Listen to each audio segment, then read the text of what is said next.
There's a fundamental truth about human nature that people only truly value what they believe they could lose or what they've already lost. It's not because they're cruel or indifferent, but because comfort breeds complacency. The moment someone knows you'll always be there, they stop working to keep you. It's not personal, it's just how the mind works. Now let's talk about how this applies to your situation. If you've ever felt like he was slipping away and in response you tried harder, texting more, being extra available, proving your worth, you are unknowingly reinforcing the problem. Because what that tells him is, she's always there. No matter what I do, she's not going anywhere. There's no urgency, no reason to question himself, no fear of losing you. And if there's no fear of losing you, there's no real value attached to keeping you. But what happens when you remove yourself? When you stop showing up the way you always have? When the predictable comfort of your presence is replaced by silence? That's when the dynamic shifts.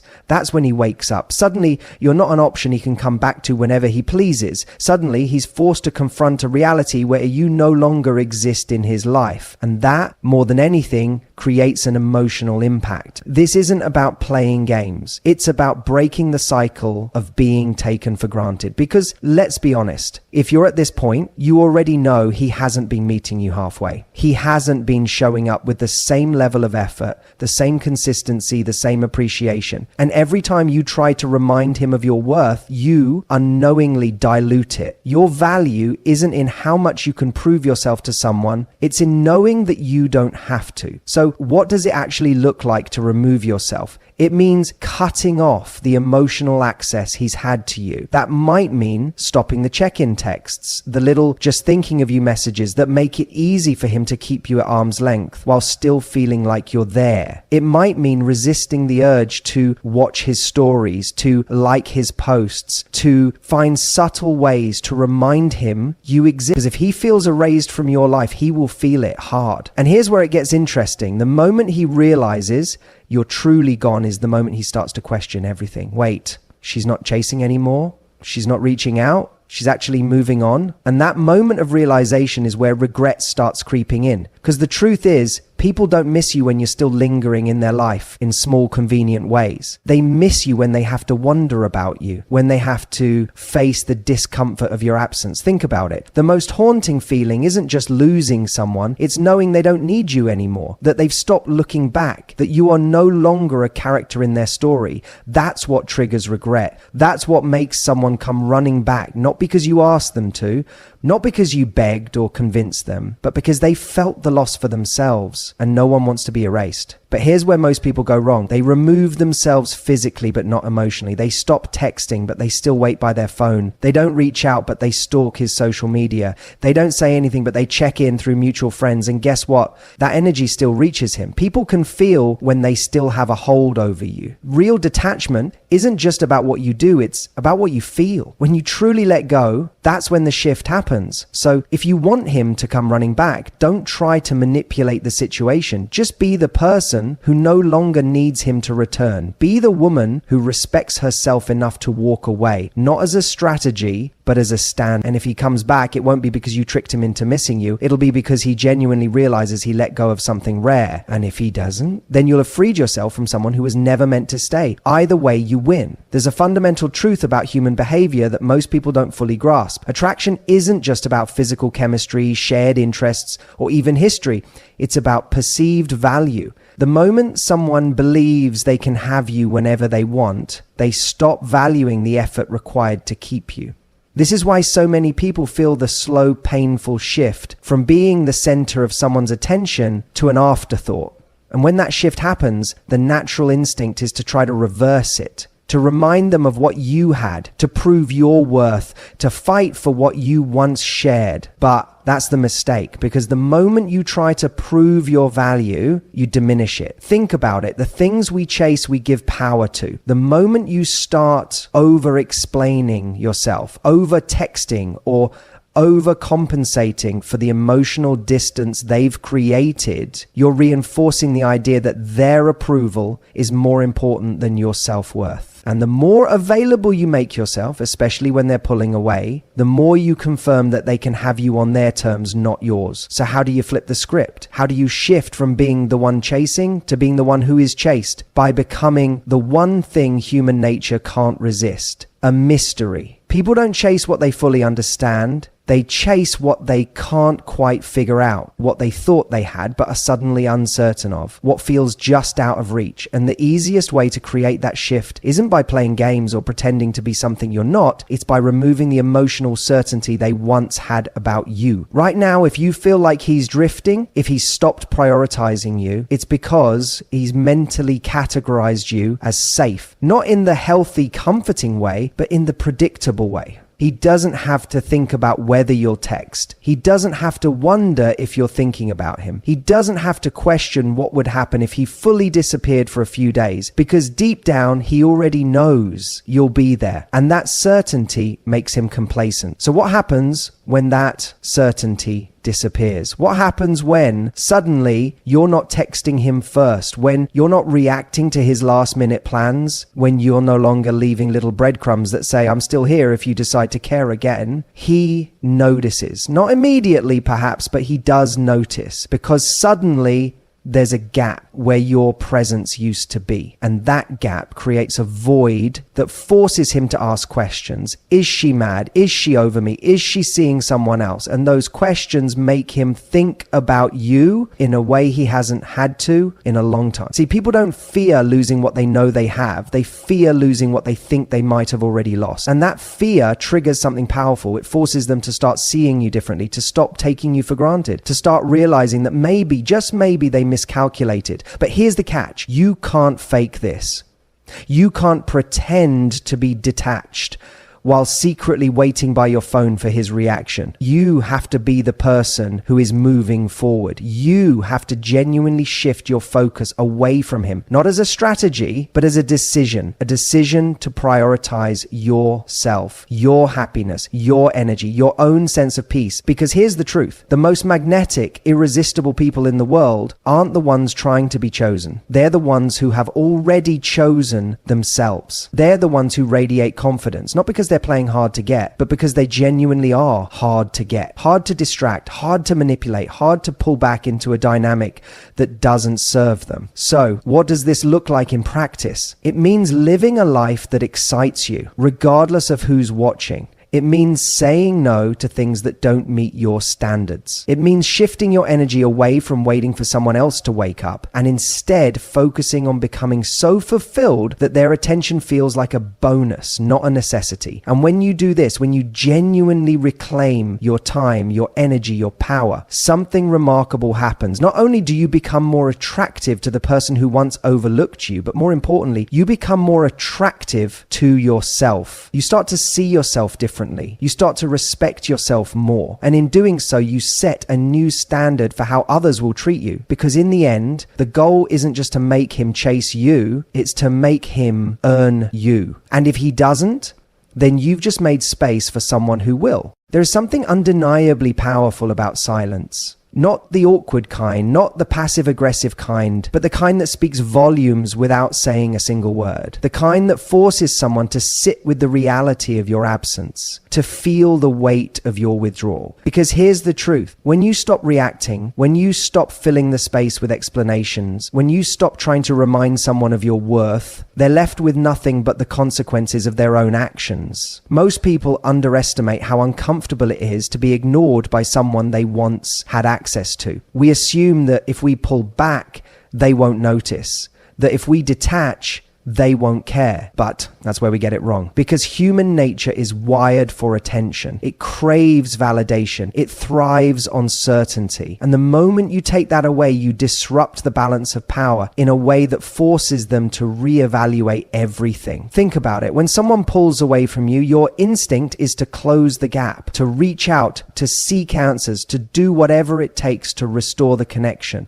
But what happens when you don't? What happens when, instead of fighting for their attention, you make them feel what life is like without yours? At first, nothing, at least not outwardly. They might seem indifferent. They might even act as if they don't notice. But internally, the shift has already begun, because where there was once predictability, now there's uncertainty. Where there was once access, now there's distance. And that distance creates the one thing that reignites attraction better than anything else: intrigue. You see, when someone knows they can have you at any moment, they don't have to think about what losing you would feel like. But when you remove yourself, when you step back and let the silence do the work for you, you force them to experience a version of reality they weren't prepared for. A reality where you're not waiting, where you're not chasing, where you're not available at their convenience. And in that silence, something remarkable happens. They start to wonder, did I misjudge this? Did I take them for granted? Have they moved on? That uncertainty creates discomfort, and discomfort creates urgency. Because now, instead of you trying to pull them back in, they're the ones questioning whether they let go too soon.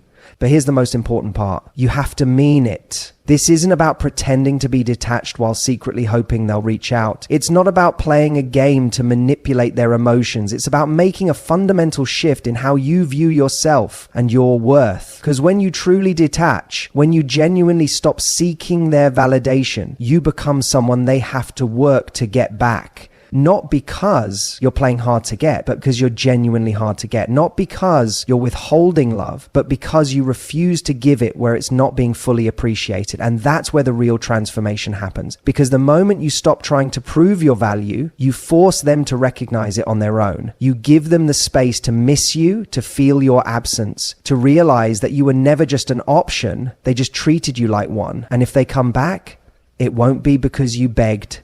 It won't be because you convinced them. It will be because they felt the shift. They experience what life is like without you, and they didn't like it.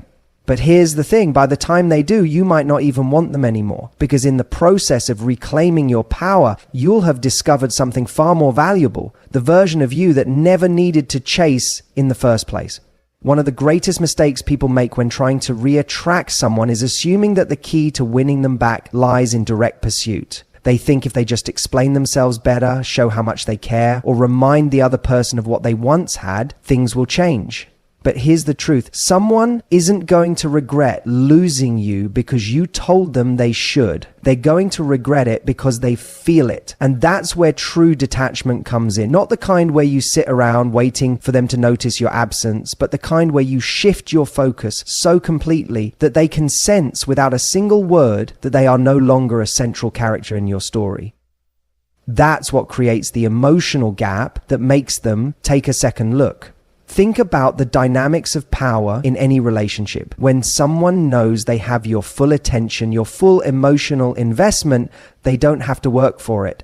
They don't have to question it. It's a given. And human nature thrives on mystery, on challenge, on the uncertainty that keeps things interesting. So when you remove yourself from that equation, when you stop offering them that unwavering attention, they are forced to confront a version of reality where one of the most powerful shifts you can make in your life is realizing that your value doesn't come from someone else recognizing it. It doesn't depend on whether they miss you, whether they regret losing you, or whether they finally wake up and see what they had. It exists independently of their perception.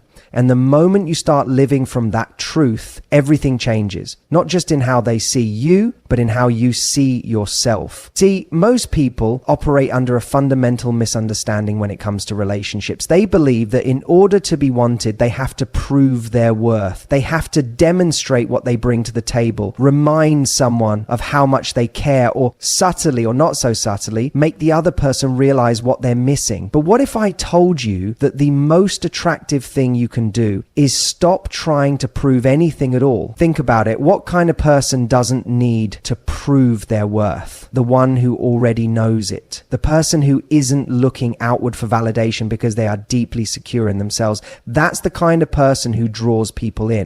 Not because they're playing hard to get, Not because they're using some manipulative strategy, but because they genuinely exude a level of confidence and self-assurance that is rare. Now, let's talk about how this plays out when someone starts to feel erased from your life. Because the moment you stop seeking their validation, the moment you stop trying to remind them of your value, something fascinating happens. They feel the shift. They notice that your energy is no longer directed at them, that where there used to be effort, now there is absence. And that absence is what creates the space for them to actually miss you. See, people don't miss what's constantly available. They miss what they can't have, what they thought would always be there, but suddenly isn't. And the thing is, it's not enough to just physically remove yourself. You have to emotionally detach as well, because if you're still watching their moves, if you're still checking their social media, if you're still secretly hoping they reach out, they can feel that. Maybe not directly, but on some level they know. But when you truly let go, when you step into a version of yourself that no longer revolves around whether they notice you or not,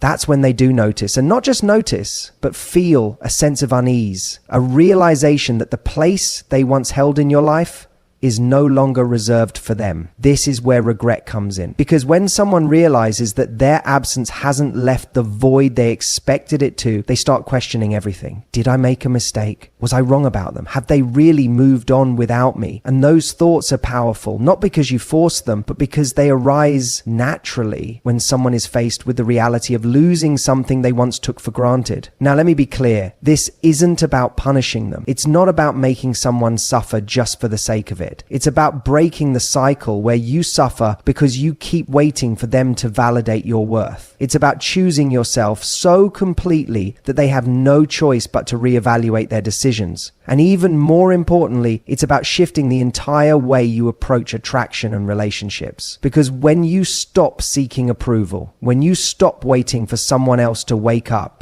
you become the kind of person who naturally commands attention, the kind of person who doesn't need to be chased because you are already moving forward. That's the irony in all of this. The moment you stop hoping they'll chase you, the moment you stop needing that external validation, is the moment they are most likely to come running back. Not because you wanted them to, but because you no longer needed them to. And that's what makes all the difference. So if you take one thing away from this, let it be this. Your value does not diminish just because someone failed to see it. And the most powerful thing you can do is live your life in a way that makes you proud, that fills you up so much so that whether they regret losing you or not becomes irrelevant. Because by then, you'll be too busy living a life they can only wish they were still part of.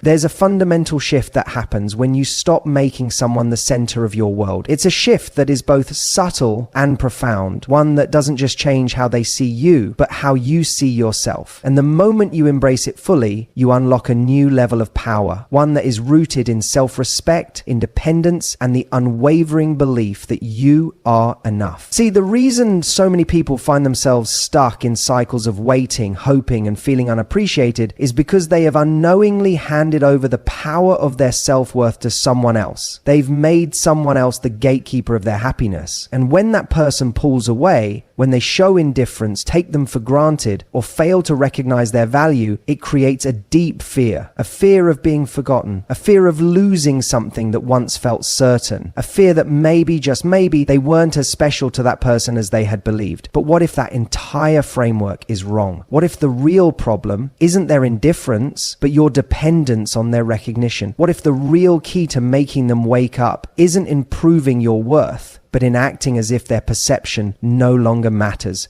Because here's the thing. People don't chase what they already own. They don't value what they believe will always be there. It's human nature to take for granted what seems permanent. But the moment something feels lost, the moment something they assumed was theirs suddenly slips through their fingers, everything changes. Now, I'm not saying you should play games or manipulate someone into feeling your absence. That's not the point. The point is to genuinely step into a mindset where you no longer need their validation, where their regret, their realization, their sudden urgency to get you back is merely a side effect of something far greater. Your decision to move forward. And moving forward isn't just about cutting contact. It's not just about removing their name from your phone or avoiding their social media. It's about rewiring the way you view yourself in relation to them. It's about understanding at the deepest level that their inability to see your value doesn't define your value. When you fully embody this, something remarkable happens. You no longer react when they test the waters with a casual message. You no longer feel that pang of longing when you see them living their life.